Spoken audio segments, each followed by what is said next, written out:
Support comes from the Missouri Forest Products Association, providing more than 41,000 jobs in the production of wood pallets, railroad ties, white oak barrels, hardwood floors, and more.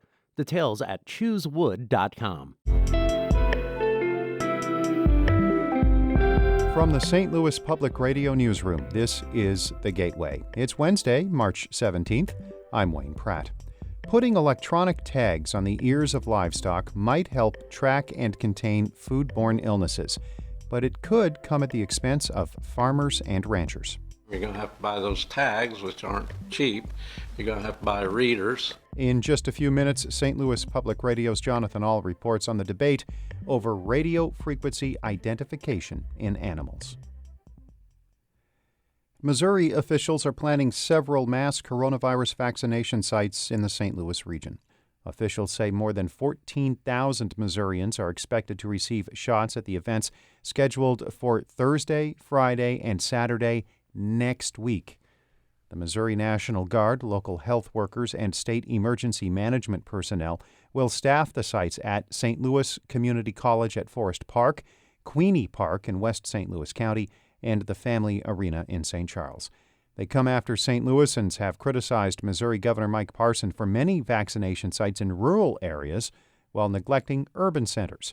Residents will have to sign up for the St. Louis area events at mostopscovid.com. Residents of North St. Louis County are pre-registering for the vaccine at lower rates than the rest of the county. Health officials are trying to boost those numbers by giving people in North County more information. St. Louis Public Radio's Andrea Henderson reports. People in predominantly black neighborhoods in North St. Louis County are at a high risk of dying from the coronavirus, but they're getting the vaccine in low numbers. St. Louis County Health Department epidemiologist Neil Tutland says that from early January to mid-March, about 9% of North County residents had registered for the vaccine, but about 20% of West, Central, and South County residents had. Tutland says people in North County have pre-existing conditions that can be aggravated by the virus, and registering can help save lives. If the vaccine can help stop you from having this bad experience, then it is a good reason to take the vaccine. Tutland says the county plans to take vaccine information directly into North County neighborhoods to convince more people to register. I'm Andrea Henderson, St. Louis Public Radio. Illinois may be close to relaxing more COVID-19 restrictions. Governor J.B. Pritzker might announce a new reopening plan this week, citing more vaccinations and decreasing COVID-19 positivity rates.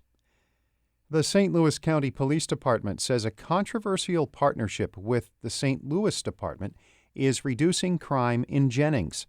But as St. Louis Public Radio's Rachel Lippman reports, its architects are acknowledging some early failures. In the fall of 2020, the Teneo Group began evaluating the St. Louis and St. Louis County Police Departments. It was the consulting firm that suggested the two departments coordinate heavily with each other to reduce crime, especially shootings, in Jennings and the neighboring Walnut Park neighborhood. But many political leaders found out about the effort from a St. Louis Post-Dispatch article. Jennings Precinct Commander Jason Law acknowledges the department made a mistake in the rollout. It went sideways quickly, and a lot of that was because we weren't necessarily on top of all the stakeholders the way that we needed to be. Law believes the initiative's success helped get people on board. Data from the city and county show aggravated assaults dropped on both sides of the border during the initiative. I'm Rachel Lippman, St. Louis Public Radio. The annual St. Patrick's Day Parade in Dogtown will not occur again this year. Celebrations are still taking place, though, today, while maintaining COVID-19 precautions through house decorating and coupons to support the area's businesses. Joe Jovanovich is president of Dogtown United and co-owner of Pat Connolly's Tavern. Dogtown never backs away from a challenge when it relates to St. Patrick's Day Pride, so the virtual Pride is flowing strong. He made those comments yesterday on St. Louis on the Air. This is the second consecutive year the parade will not take place because of the pandemic.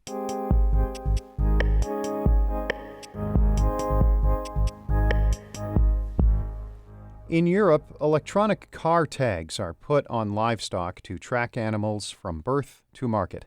While supporters say the technology helps prevent and contain foodborne illnesses, adopting it in the U.S. is meeting resistance. As St. Louis Public Radio's Jonathan Ahl reports, it's creating a rift in the agriculture community. The U.S. Department of Agriculture is supporting the idea of using radio frequency identification, or RFID tags, to track cattle that cross state lines. While that's just a toe in the water of what the technology could eventually be used for, it has livestock producers, ranchers, state departments of agriculture, and farm bureaus weighing in with widely differing opinions. Darvin Bentledge is tending to some of his cows on a very windy day on his southwest Missouri farm.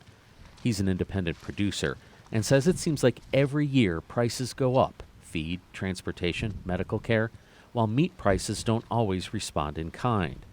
He says he's opposed to being forced to buy RFID tags for his animals. Purchasing extra equipment, you're going to have to spend more time. You're going to have to buy those tags, which aren't cheap.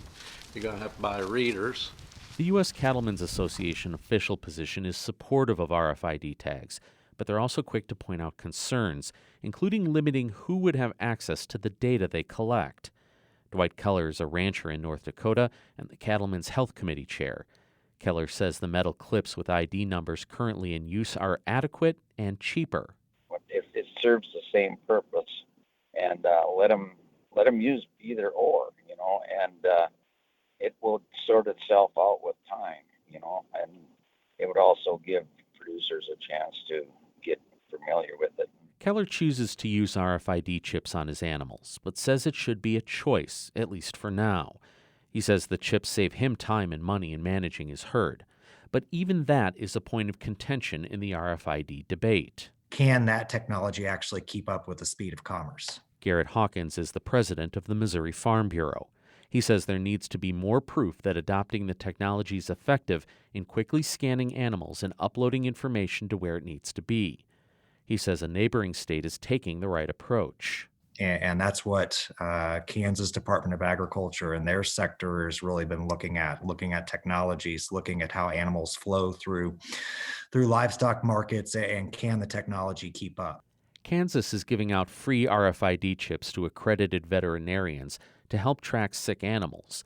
But according to the department's website, at this time there is some uncertainty how far into the future the program will exist.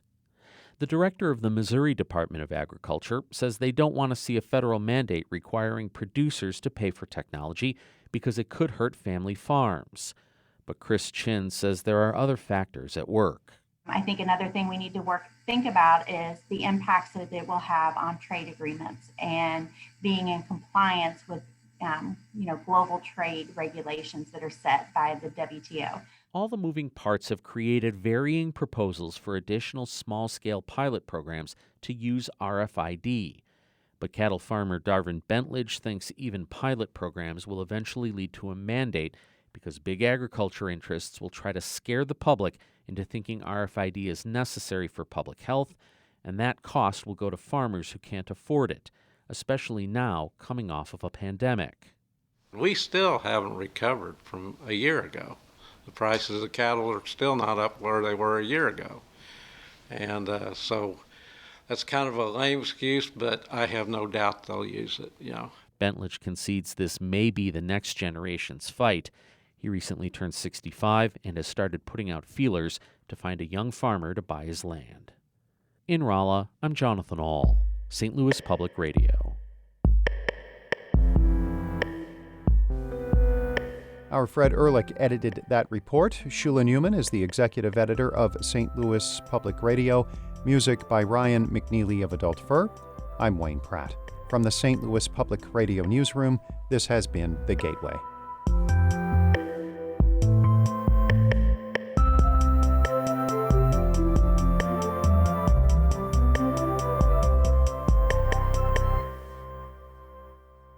Support comes from the Missouri Forest Products Association, providing more than 41,000 jobs in the production of wood pallets, railroad ties, white oak barrels, hardwood floors, and more.